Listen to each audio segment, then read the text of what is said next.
dejó ahí establecido una iglesia.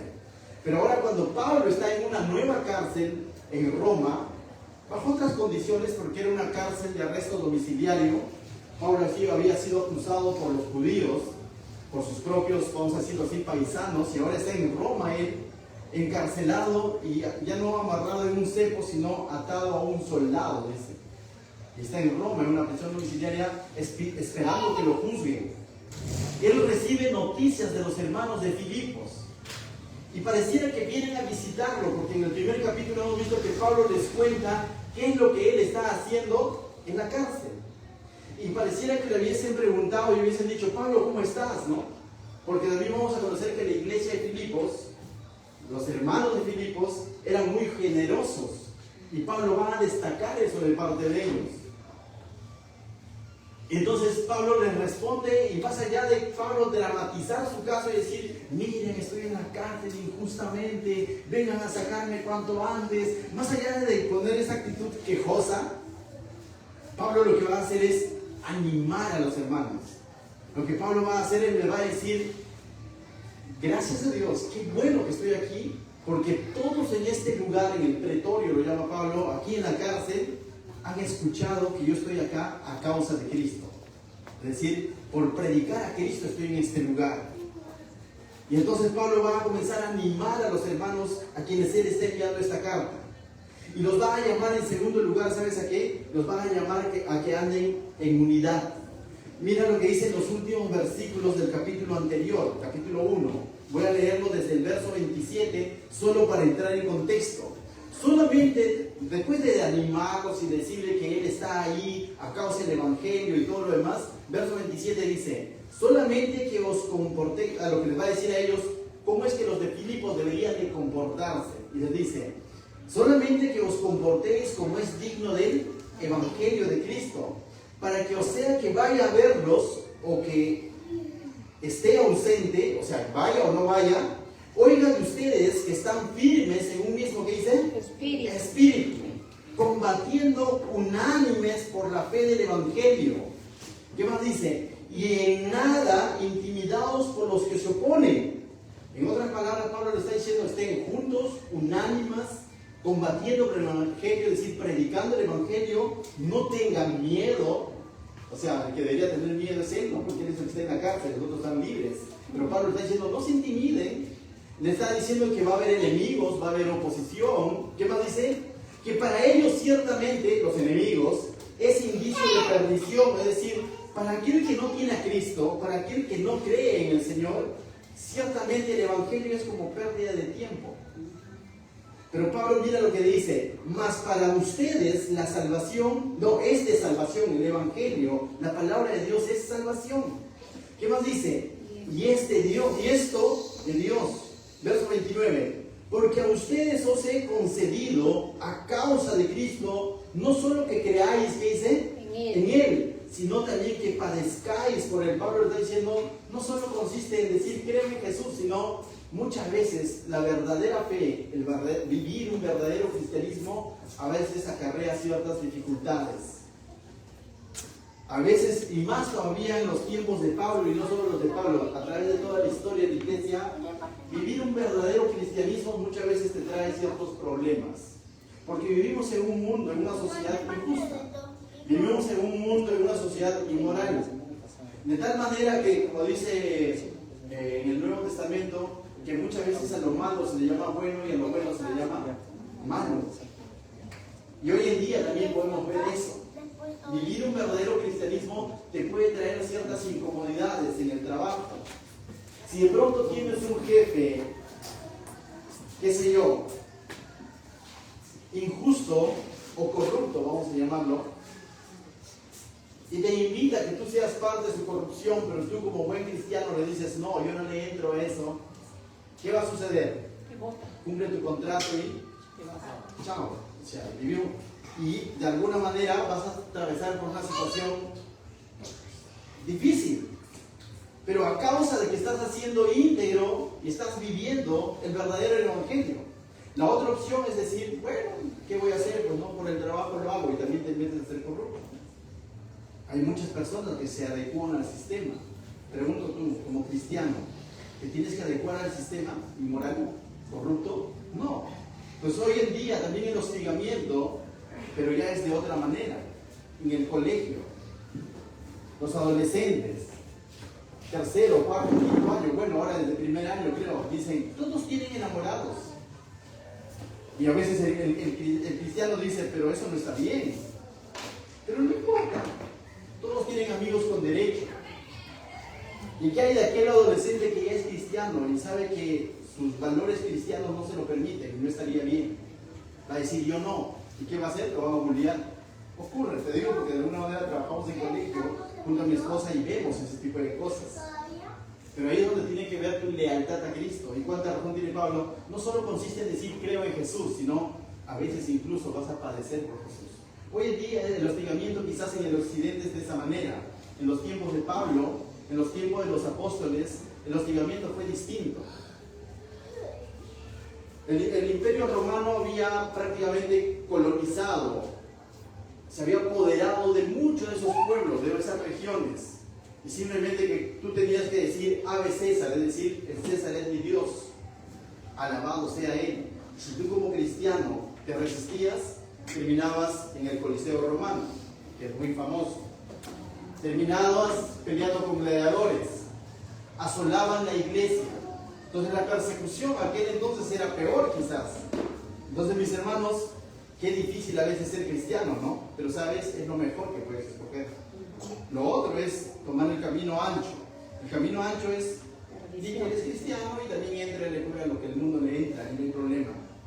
En realidad, Dios dijo, ¿no? O Jesús dijo, la amistad con el mundo es enemistad con Dios.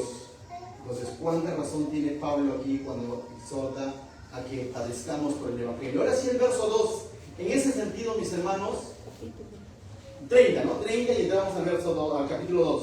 Teniendo el mismo conflicto que habéis visto en mí y ahora oís que hay en mí, dice. Por tanto, mira, o sea, Pablo les dice, ustedes ya han visto que yo estaba en la cárcel y ahora también saben que estoy en la cárcel por ser un malhechor, no, porque él estaba predicando a Cristo. Entonces Pablo se pone como ejemplo y les dice, ¿no? Mis hermanos, a veces hay que padecer ciertas situaciones a causa del Evangelio. Verso 2 entonces, por tanto, si hay alguna consolación en Cristo, si algún consuelo de amor, si alguna comunión del Espíritu, si algún afecto entrañable, si alguna misericordia, completad mi gozo, sintiendo lo mismo, teniendo el mismo amor, unánimes, sintiendo una misma cosa. Entonces Pablo comienza a decirles ahora lo siguiente.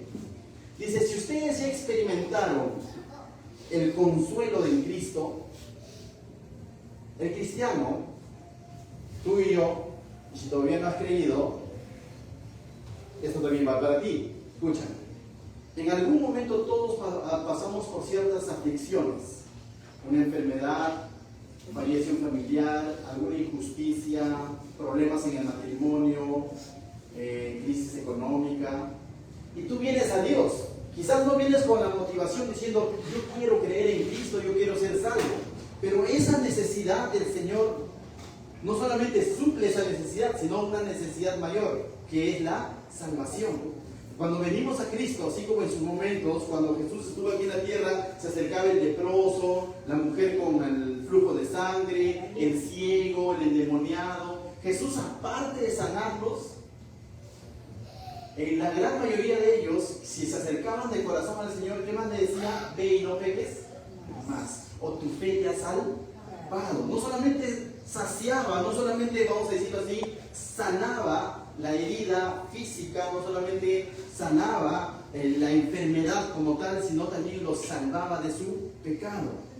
Lo mismo ocurrió con cada uno de nosotros. Hemos venido por diversas motivaciones a Cristo y nos hemos acercado. Pero cuando hemos ingresado a estudiar su palabra, nos damos cuenta de lo siguiente, que tenemos un mal mayor, que no es la deuda, que no es el problema económico, que no es el problema emocional, el matrimonio, no. El mal mayor es que estamos destituidos de la gloria de Dios, que sin Dios somos nada, que sin Dios estamos camino a la perdición. Y entonces es ahí donde el Señor nos dice que por gracia y misericordia Él fue a pagar a la cruz por nuestros pecados, Y de alguna manera esa gran noticia que es el Evangelio, ¿qué es lo que hace?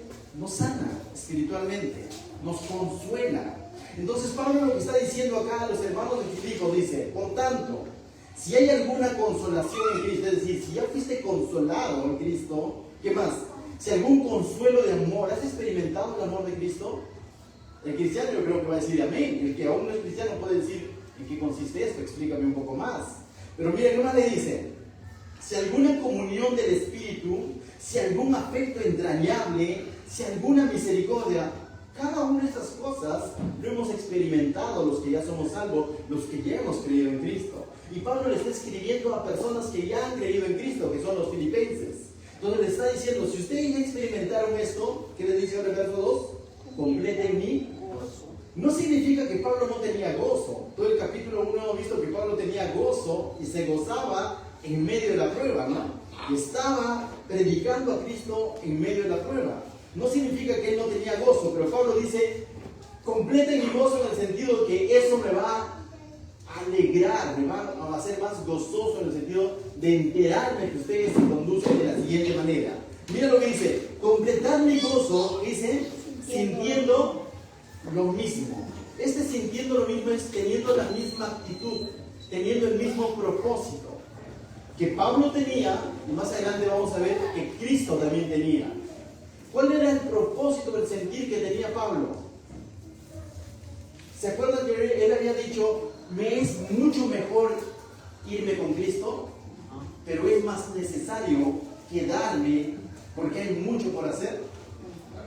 Amén. Entonces el sentir de Pablo era de que él no estaba pensando en sí nada más, decir, bueno, yo ya soy salvo, ya hice mi trabajo, ya alcancé la salvación, por lo tanto entonces mejor me voy con Cristo.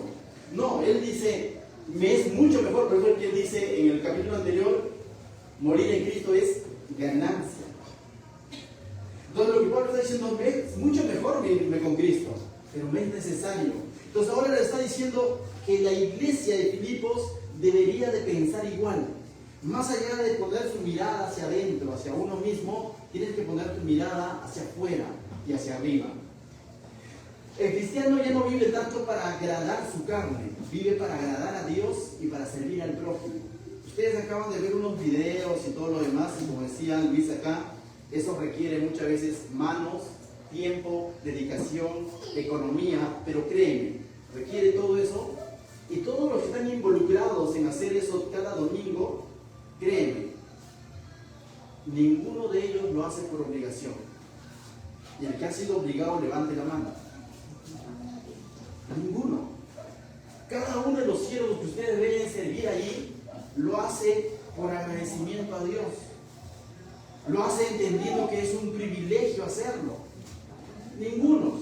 Ni siquiera es persuadido o manipulado para que lo haga. Y ustedes pueden dar fe de eso. Aquí no es que el pastor dice, tienen que hacerlo. No, no es así. Debo reconocer que hay lugares donde de alguna manera se maneja de esa manera, pero no es la correcta. Hay algo que hemos entendido, que nuestro servicio a Dios tiene que ser por gratitud. Nuestro servicio al prójimo tiene que ser por gratitud. Más de uno de ustedes se despoja de su tiempo, de su comodidad, alguno de su economía, para poder servir a Dios de esa manera. Entonces, mis hermanos, Pablo dice que tengamos ese sentir y que eso, dice, completaría su gozo. Verso 2, completar mi gozo sintiendo lo mismo, teniendo el mismo amor, unánimes, sintiendo una misma cosa. Nada hagáis por contienda o por vanagloria, antes bien con humildad, estimando cada uno a los demás como a superiores a él mismo. Y aquí Pablo nos va a hablar de dos cosas. Muchos pueden hacer las cosas de Dios, pero con motivaciones equivocadas. El capítulo anterior nos decía que había otros que estaban predicando el Evangelio, pero por contienda, ¿se acuerdan? Por competencia, mas no lo estaban haciendo por amor. Y Pablo de alguna manera apuntala a eso y dice, no debe ser así. Y ahora está diciendo Pablo, mis hermanos, no confundamos servicio a Dios con activismo. No confundamos servir a Dios con obra social para calmar mi conciencia. voy a hacer chocolatada en Navidad para calmar mi conciencia. O voy a hacer tal cosa para tomarme foto y luego ser candidato de algo. La motivación sería incorrecta. Cuidemos nuestro corazón. Y eso se lo digo también a los siervos. Cada vez que tú vienes y sirves a Dios, que no sea por vanagloria ni por contienda, para que digan que yo soy el que más sirve. El siervo del mes, vamos a hablar, un periodo comunal. ¿Te imaginas? Julio. Entonces la motivación, Julio dice. Entonces cuida tu corazón, mi hermano. Que tu servicio a Dios sea realmente de corazón, como eso. Y Pablo lo está diciendo, no mirando cada uno por lo suyo propio, sino cada cual también lo de los otros. Entonces Pablo lo que está diciendo es de que no pongas tu mirada para saciar tus propios deleites. No hagas las cosas para levantar tu propio nombre. Créeme, existe y da vergüenza y da tristeza decirlo, porque existe dentro de la iglesia cristiana, en general estoy hablando, esa motivación de servicio. Y es una de las cosas que debemos de cuidarnos, hermanos. Cuando servimos a Dios no se trata de levantar una iglesia, levantar el nombre del pastor o de cierto servidor, no. Se trata de exaltar y de levantar el nombre de ¿quién? De Cristo. Y de bendecir al prójimo. Esa debe ser nuestra motivación cada vez que servimos a Dios. No esperando los aplausos de la gente. Eso es vanagloria. Una gloria vana. Por vanidad. Y Pablo está diciendo, así no es. Entonces Pablo está haciendo un llamado a la unidad, pero no a la manera del hombre, sino que Pablo va a hacer un llamado a la unidad a la manera de Jesús. ¿Qué es lo que hizo Jesús para que su iglesia esté unida a Dios y unida también como cuerpo? Nos lo va a explicar más adelante. Pero a veces el hombre sin Cristo suele conducirse de esa manera, mirando por lo suyo propio, poniendo su yo primero y segundo su yo y tercero su yo. Ten cuidado de eso, mi hermano. Verso 5 dice lo siguiente: haya pues en vosotros, ¿qué dice? Este sentir que hubo también en Cristo Jesús. De aquí en adelante es uno de los pasajes más citados por los predicadores. Es uno de los pasajes más estudiados por los teólogos. ¿Quiénes son los teólogos? Los que estudian la Biblia. Es uno de los pasajes más hermosos de la Biblia. Algunos dijeron, es el mejor ejemplo de servicio. Es el mejor ejemplo de humildad. ¿Y sabe quién es el personaje principal? Cristo. Cristo. Más adelante, en los capítulos más adelante, Pablo se va a poner él también como ejemplo. Y va a poner a Timoteo también como ejemplo. Pero el mejor ejemplo que es Jesucristo, no lo vas a encontrar. Entonces el verso 5, mira lo que dice, lo voy a leer de corrido hasta el 11. Esto es casi un himno, incluso de este pasaje han sacado canciones. Haya pues en vosotros este sentir que hubo también en Cristo Jesús, dice Pablo a la iglesia, el cual siendo en forma de Dios, no estimó el ser igual a Dios como cosa que aferrarse, sino que se despojó a sí mismo, tomando forma de siervo, hecho semejante a los hombres, y estando en la condición de hombre, se humilló a sí mismo, haciéndose obediente hasta la muerte, y muerte de cruz. Por lo cual Dios también le exaltó hasta lo sumo, y le dio un nombre que es sobre todo nombre, para que en el nombre de Jesús se doble toda rodilla, de los que están en los cielos y en la tierra y debajo de la tierra, y toda lengua confiese que Jesús es el Señor, para la gloria de Dios Padre. Les decía que este es el pasaje, uno de los pasajes más hermosos de la Biblia. Y vamos a desmenuzarlo rápidamente. El verso 6 dice lo siguiente: el cual siendo en forma de Dios, no estimó el ser igual a Dios como ¿qué? Como cosa que aferrarse. Esto me recuerda un poco a Juan 1:1, ¿no? Algunos lo saben de memoria. ¿Se acuerdan de Juan 1:1? En el principio era el verbo era Dios y el verbo era con Dios. Lo que está diciendo que Jesús es el verbo, porque más adelante en el verso 3, ¿qué dice de Juan? Todas las cosas fueron por él creadas. Y el verso 14 del Evangelio de Juan capítulo 1 dice: el verbo se hizo carne y habitó entre nosotros. Similar a lo que acabamos de leer en Filipenses. Jesús, siendo en forma de Dios, no estimó el ser igual a Dios como cosa a que aferrarse. Es decir, se despojó de su divinidad. ¿Sabes? Pablo anteriormente a esto, en Filipenses, ha estado hablando un poco de hacer las cosas por vanagloria, ¿recuerdas? Por contienda. Cuando una persona entra en contienda, entra en vanagloria, es porque ha puesto su mirada en su propio yo. A eso se llama orgullo. ¿Y sabías que uno de los primeros pecados es el orgullo? Satanás dice: sin ser Dios, quiso ser como quién? Como Dios. Adán y Eva en el Edén, Génesis capítulos 3. Dios le dio todo, que gobierne la tierra, se juzga. Pero no me comas de este árbol. ¿Y qué hicieron? Pusieron su mirada en ese árbol. ¿Por qué? Porque Satanás le había dicho: para que seas como Dios. Vamos a ver en el Nuevo Testamento que Jesús, dentro de sus discípulos que él había llamado, hay dos a quienes se les conocía como los hijos del trueno: Juan y Jacobo. Boanerges eran, o hijos del trueno. ¿Qué significa ellos? Ellos dicen como que discutían en el camino quién de pronto va a estar, o quién es el mayor, quién de pronto va a estar después de Jesús,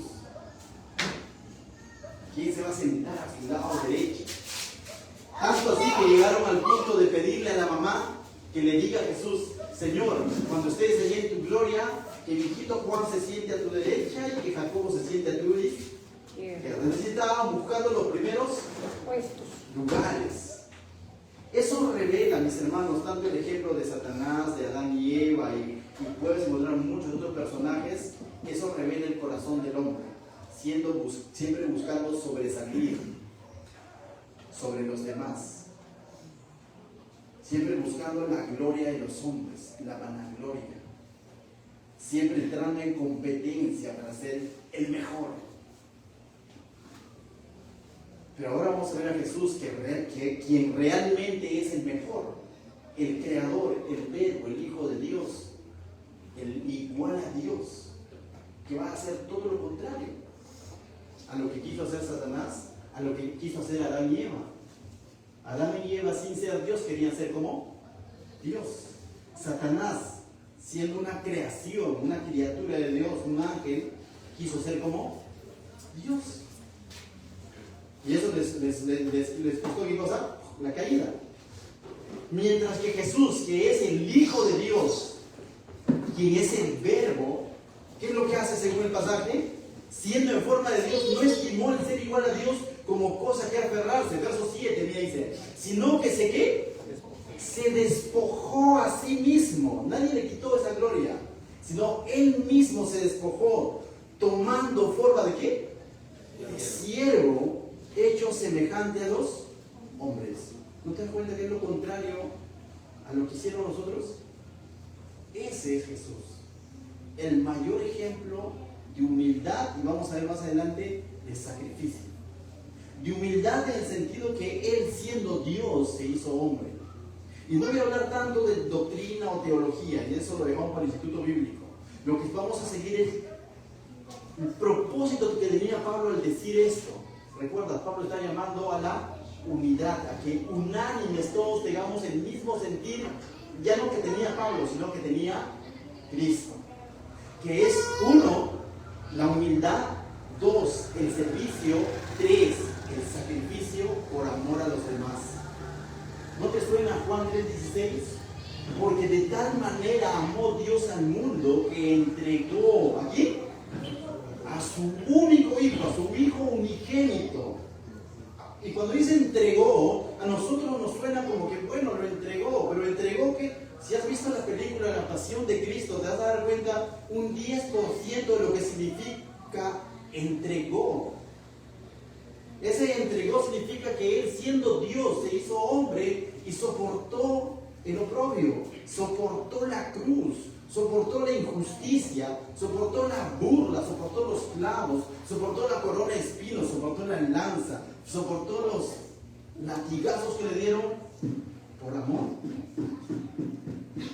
Y Pablo nos está diciendo, tanto Pablo como también ahora está invitando a los hermanos de Filipos que tengan ese sentir, esa disposición de humildad, de sacrificio, de servicio. Eso es estar unánimes con la cabeza. Qué bonito es decir, somos miembros del cuerpo de Cristo. Claro que lo somos, pero tenemos el mismo sentir que la cabeza. Cuando un cristiano entiende esto, y no solamente lo entiende, lo cree y lo obedece, es que justamente tú vas a ver su servicio con naturalidad. Ya no esperando un aplauso, ya no si de pronto me vio el hermano, me vieron los hermanos, o me tomaron foto, no me tomaron foto, y si se dio cuenta el pastor que yo también ayudé, ya no va a estar pensando en la vana gloria. Va a estar esperando simplemente servir y agradar a su Señor. Su actitud de servicio va a cambiar. Entonces continuamos el verso.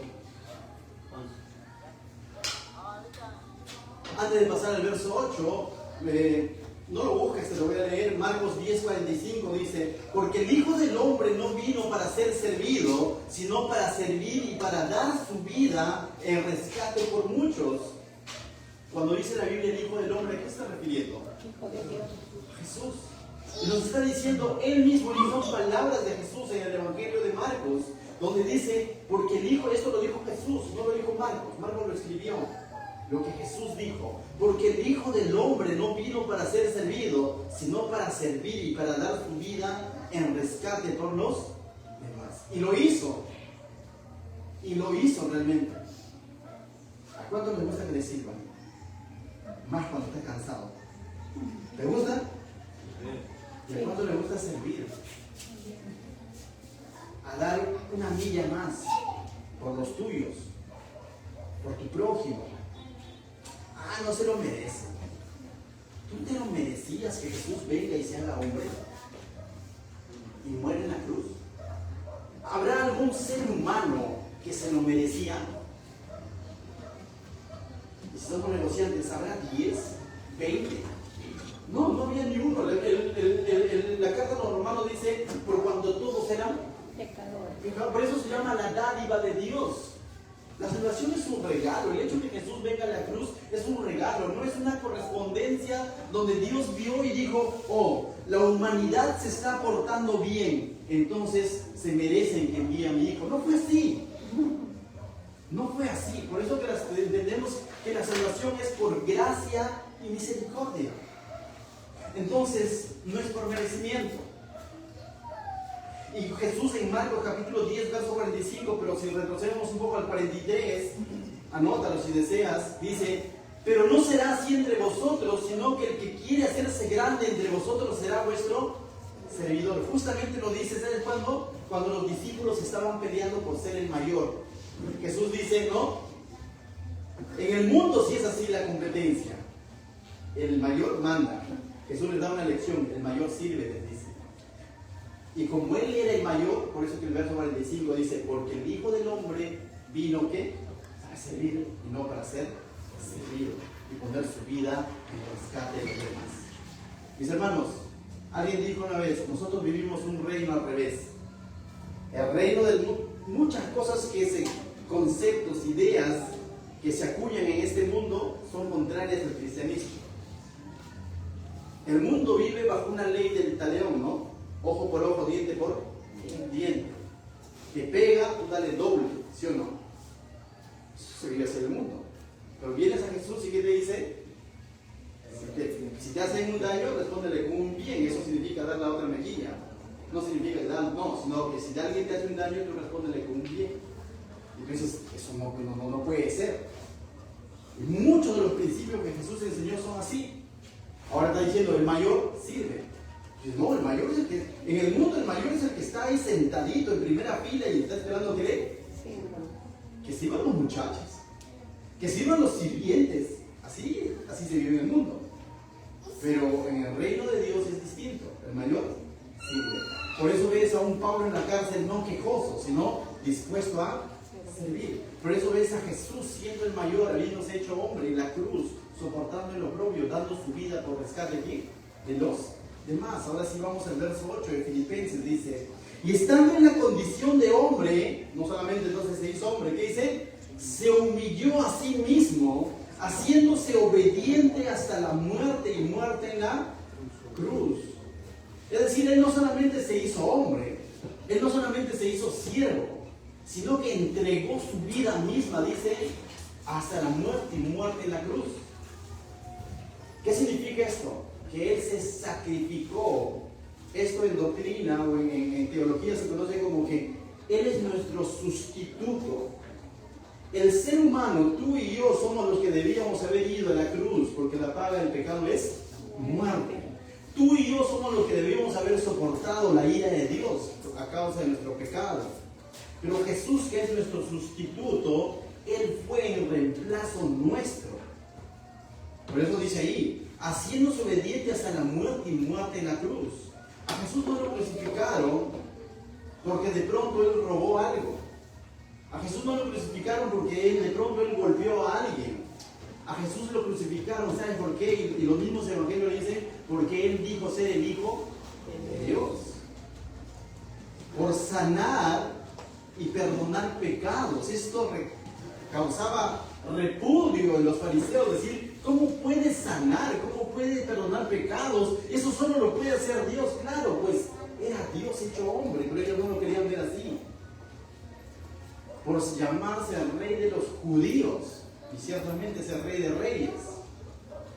A causa de todo eso él es llevado, tanto así que lo van a canjear por otro delincuente llamado Barrabás. ¿Te das cuenta lo equivocado que estaba el hombre aquel entonces? Y el mundo sigue igual hoy en día. Muchas veces canjeamos a Cristo por saciar nuestros propios deleites. Muchas veces el ser humano canjea a Cristo por vivir sus propios deleites, o vivir su propia religión, como dicen algunos, o sus propias costumbres. Y mis hermanos, pero eso es lo más necio que puede hacer el ser humano. Pero a pesar de todo eso, Jesús fue, dice, a la cruz y se convirtió entonces en el sacrificio perfecto. Entonces, Pablo ahora nos está invitando a nosotros como iglesia a que tengamos ese sentir que tuvo Cristo. No el sentir de que tú también vayas mañana y te pongas en una cruz, sino que tú estés dispuesto a predicar el mensaje de la cruz, cueste lo que cueste. Y no solo predicarlo, sino también, como decía, estar dispuesto a las consecuencias. Santiago lo decía de otra manera. ¿Se acuerdan de Santiago 1:2? Hermanos míos, dice Santiago, tened por sumo gozo cuando os halléis en diversas pruebas. Y las pruebas para ellos, ¿qué significaba? Justamente por vivir un cristianismo genuino le venían pruebas, situaciones. Por vivir un cristianismo íntegro le venían pruebas. Y Pablo les dice, tened por sumo gozo, porque la prueba de vuestra fe, le está diciendo de que nuestra fe va a ser probada, mis hermanos. No todo aquel que dice Señor, Señor necesariamente es de Dios. El verdadero creyente muchas veces es probado, así como de pronto se prueba para saber si el oro es puro o no es puro, es probado por fuego, dice de la misma manera. Nosotros somos probados. Tú puedes decir, entonces, pero allá también dice que es cristiano, pero de cuando en cuando le echa la cosa y se entra al asunto y todo lo demás. Sí, pues, pero Dios lo está probando. ¿Realmente será cristiano? Verso 9 dice, por lo cual también Dios le exaltó hasta lo sumo y le dio un nombre que es sobre todo nombre, para que en el nombre de Jesús se doble toda rodilla de los que están en los cielos y en la tierra y debajo de la tierra, y toda lengua confiese que Jesús es el Señor, para gloria de Dios Padre. Y aquí a partir del verso 9 al 11 vemos cómo es que Él, habiéndose despojado, humillado, sacrificado, siendo hombre obediente hasta ir a la muerte en la cruz, el Padre ahora ¿qué lo va a hacer? ¿Lo va a exaltar? Y aquí se cumple algunos salmos o proverbios, ¿no? Donde dice, voy a parafrasear más o menos, que al humilde Dios lo exalta, pero al soberbio lo aplasta. Eso es cierto. Es mejor tener una actitud de humildad, vivir en humildad, sin, voy a decir en otras palabras, sin creerte el más, y que sea Dios el que de pronto te promueve, que sea Dios el que te honra, a vivir una vida de apariencia, buscando el aplauso de la gente, pero finalmente cuando estés en la presencia de Dios no es así. ¿Cuántos famosos hoy en día que de pronto tienen seguidores, que de pronto son aplaudidos por la gente, no necesariamente van a ser aplaudidos por Dios? ¿Y cuántos siervos cristianos que en el anonimato están sirviendo a Dios? Y no me refiero que vienen a la iglesia y hacen cosas, no, sino están dando testimonio de un verdadero cristianismo en su entorno más cercano, en su familia, en su trabajo, y quizás no necesariamente son a ese padre de familia sacrificado, como buen cristiano que está siendo fiel a su esposa, fiel a sus hijos, está proveyendo lo necesario, y quizás los amigos lo ven como el pisado. Pero él lo está haciendo por amor a su familia y por amor a Dios. Realmente Dios lo va a honrar. Y aunque el mundo quizás hoy en día lo abuchea, y así hay muchos ejemplos. Entonces, mis hermanos, ¿a quién vas a agradar? ¿A tu corazón? ¿A tus pasiones? ¿A tu ego? ¿O a Dios? ¿Has sido llamado para qué? ¿Para vivir para tu propia gloria, para tu vana gloria, como decía Pablo, o para la gloria de Dios? ¿Cómo termina este pasaje? Dice, y toda lengua confiese que Jesucristo es el Señor, ¿para qué? Para la gloria de Dios. Jesús, con la acción, la obediencia que tuvo, hecho hombre aquí en la tierra, fue para glorificar al Padre. Y en todo momento él glorificó al Padre porque decía, yo hago la voluntad de mi Padre. ¿Cuántos de nosotros podríamos decir lo mismo? No se trata de glorificarme a mí mismo, no se trata de promoverme a mí mismo, se trata de glorificar al Padre. Entonces, mis hermanos, somos llamados a glorificar a Dios. Que tu vida glorifique a Dios. Entonces, ¿cuánta razón tiene Pablo entonces al decirnos que tengamos ese sentir que hubo en Cristo? De humildad, de sacrificio, de amor. Que no seamos cristianos solo de domingo, sino que en tu familia, tus hijos, tu familia pueda percibir esa humildad, puede percibir ese sacrificio, pueda percibir ese amor.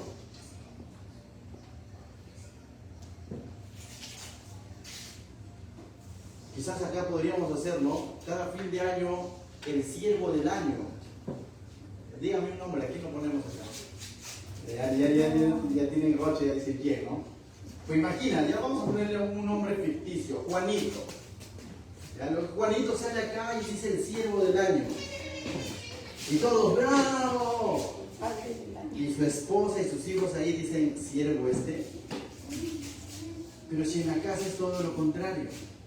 Entonces, ¿qué ha pasado con Juanito? Ha tenido un servicio de religiosidad. No ha sido íntegro.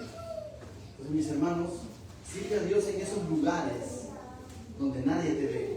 Eso no significa que no te vas a poder venir acá y pararte con un micrófono, hazlo. Pero que tu actitud no sea que digan, qué bueno. Hazlo para glorificar a quién? A Dios, al Padre. Rápidamente te voy a invitar que puedas ir a Juan capítulo 13 y vamos a hacer una lectura de Dios. Juan capítulo 13. Y lo tenemos en pantalla, de si no me equivoco, ¿no? ¿Sí? Juan 13 es un pasaje paralelo a lo que hemos visto. Yo voy a decir, oye, es casi lo mismo, pero desde otro ángulo. Juan capítulo 13 describe ese momento en el que Jesús lava los pies a sus discípulos. Y el verso 1, mira lo que dice. antes de la fiesta de la Pascua, sabiendo Jesús que su hora había llegado, es decir, estaba a punto de ir a la cruz, estaba cerca a que lo arresten, lo traicionen, Judas y todo el asunto, llegando para que pase de este mundo al Padre, como había amado a los suyos que estaban en el mundo, dice, ¿qué dice? Los amó hasta el fin. El amor que tuvo Jesús por los suyos, y cuando decimos los suyos no eran solamente los discípulos que estaban en el lado, sino todos los que habían de creerlo, dice él en su oración, Juan 17, si no me equivoco, 17, lo lees en casa. Pero dice, su amor fue hasta el fin. El amor de Jesús no es momentáneo. Hoy te amo y mañana no fue así. Sino que él dice, los amó hasta el fin. ¿Y qué es lo que va a hacer él? Va a hablar aquí de que va a lavar los pies a sus discípulos. Y no solo eso, de que después de esos capítulos él va a ir a la cruz. Verso 13, nos salteamos. Sabiendo Jesús que el Padre le había dado todas las cosas en las manos y que había salido de Dios y a Dios iba. ¿Te acuerdas? ¿Esto no te parece en Filipenses donde dice que él, siendo igual a Dios, se despojó? Y ahora está diciéndonos Juan que sabiendo él que él había salido del Padre y que ahora iba al Padre. Verso 4, ¿qué dice? Es decir, Jesús era consciente que él era el Hijo de Dios. Jesús era consciente de que él era Dios hecho hombre. Sabiendo todo eso, dice, se levantó de la cena y se quitó su manto y tomando una toalla, se la ciñó. El manto era un símbolo de posición. Y él es el Rey de Reyes. Él es el Hijo de Dios y él está consciente de eso. Pero cambia su manto, ¿por qué? Por una toalla y un lebrillo. Un lebrillo es un depósito donde podías tener agua. ¿Y qué es lo que va a hacer? Y se ciñó, dice, verso 5. Luego puso agua en un lebrillo, disculpen, dice, y comenzó, aquí dice, a lavar los pies de los discípulos y a enjuagarlos con la toalla con el que estaba ceñido. Él era consciente que él venía del Padre, que él era el Hijo de Dios, pero sin embargo, como los amaba hasta el extremo, ¿qué es lo que hace?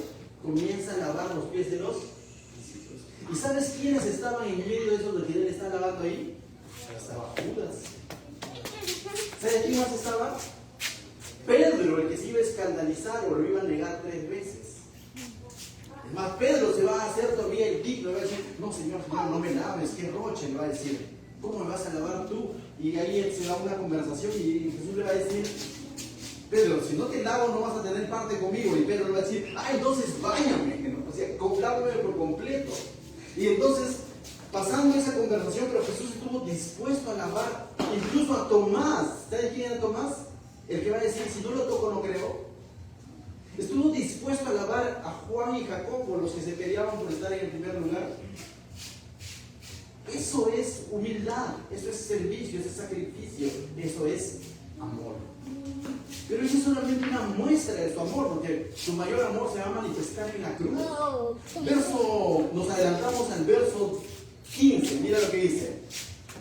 Porque ejemplo os he dado, ¿verdad? Después de lavarles todo el pie y todo el asunto, dice, porque ejemplo les he dado para que como yo os he hecho a vosotros, también, ¿qué dice? Vosotros hagáis. Lo que Jesús está diciendo es, aparte de mostrarles su sacrificio, su humildad, su servicio, le está diciendo ahora este es un ejemplo para que ustedes hagan lo mismo por los demás. Y les está dejando uno de los mayores ejemplos de humildad y servicio a sus discípulos.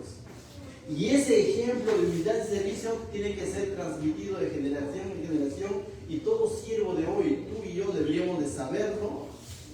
Y no quizás vas a practicarlo literalmente, pero tienes que estar dispuesto a servir a tu prójimo.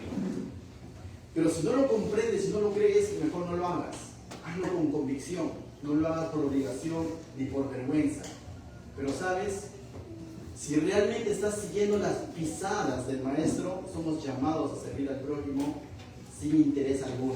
Verso 17 de esa porción termina diciendo, si sabéis estas cosas que dice, bienaventurados seréis si las hiciereis. ¿Y quién te da la bienaventuranza? Es Dios. Finalmente es Dios quien te va a recompensar, si quieres llamarlo recompensa, finalmente Dios es el que te va a bendecir, si quieres llamarlo así o verlo así, pero no lo hagas por la bendición, hazlo porque estás siguiendo el ejemplo de Jesús. Entonces, mis hermanos, ya terminando, Pablo nos está llamando a la humildad y a dejar la vanidad. Lo contrario a la humildad es el orgullo, el egocentrismo, la vanidad, las cosas vanas. Pablo nos está llamando a ser humildes, a no hacer las cosas por contienda o por vanagloria. Y eso más bien atenta contra la unidad de la iglesia. Y vemos un claro ejemplo en Corintios, donde de pronto tenían su propio líder, ¿no? Como que querían poner a Pablo, a Pedro, no. Eso trae división. No sirvas a Dios, no sigas a Dios por competencia. Eso trae división. Sirve a Dios para glorificar a Dios realmente. Pablo nos está haciendo un llamado a estimar a los demás como superiores a nosotros, incluso. Tal actitud, ¿no? ¿No hizo Jesús eso? Al despojarse de su capa y tomar su toalla y lavar los pies, nos está viendo a sus discípulos como que, y les hace la pregunta, ¿no? ¿Quién es mayor? ¿El que está en la mesa o el que está lavando? Y ellos dicen, no, el que está en la mesa, pero Jesús dice, acá es al revés. Yo siendo el mayor, los estoy lavando. Eso mismo hagan ustedes. Entonces, el Pablo nos está invitando a completar su gozo siguiendo el mismo sentir que hay en él. ¿Y en quién? Y en Jesucristo. Si Pablo hoy estuviera vivo, te diría, iglesia, vive en humildad, en obediencia, en amor, en sacrificio, como Cristo lo hizo, para unirnos al Padre. Y Cristo oró por la unidad en su iglesia. Entonces, mis hermanos, una vida de servicio y sacrificio es realmente una vida de gozo y gratitud. Tú no puedes decir, estoy agradecido con Dios, pero no estoy dispuesto a servir a mi prójimo. Estoy agradecido con Dios, pero no estoy dispuesto a glorificarlo. No, primero mi corazón, primero mis gustos. Ten cuidado. Y no estoy hablando de gustos normales, qué comida comer, estoy hablando de gustos pecaminosos. Porque dice que la tentación viene por la concupiscencia de nuestro corazón. No, pastor, yo ya no robo porque... No, yo no lo robo porque eso no agrada a Dios. No porque no me vayan a atrapar. ¿Me voy a entender? Yo no hago lo malo, no tanto porque, uy, si lo hago lo voy al infierno. No lo hagas por eso. No, yo ya no hago eso porque eso no agrada a Dios. Eso es buscar glorificar a Dios. ¿Qué tal si nos ponemos de pie y oramos en nuestros lugares para poder dar fin a esta parte? Recuerda que somos llamados a seguir las pisadas del Maestro, es decir, del Señor Jesucristo. Señor, ayúdanos a edificarnos, Señor, y a identificar nuestras malas motivaciones que muchas veces están ahí escondidas en nuestro corazón, Señor. Señor, ayúdanos a identificar si hay contienda o vanidad en nuestro corazón, Señor. Señor, ayúdanos a verte a ti como nuestro mayor ejemplo a seguir, Señor. Y ayúdanos, Señor, y perdónanos por cada momento que hemos sido egoístas, Señor, y nos hemos puesto nosotros primero, Señor, por delante de ti y de los nuestros, Señor. Ayúdanos a primero a amarte a ti, Señor, a honrarte a ti, Señor, antes que nosotros mismos, Señor. Ayúdanos a tener ese mismo sentir que tienes tú, Señor. En el nombre de Jesús, te damos gracias por tu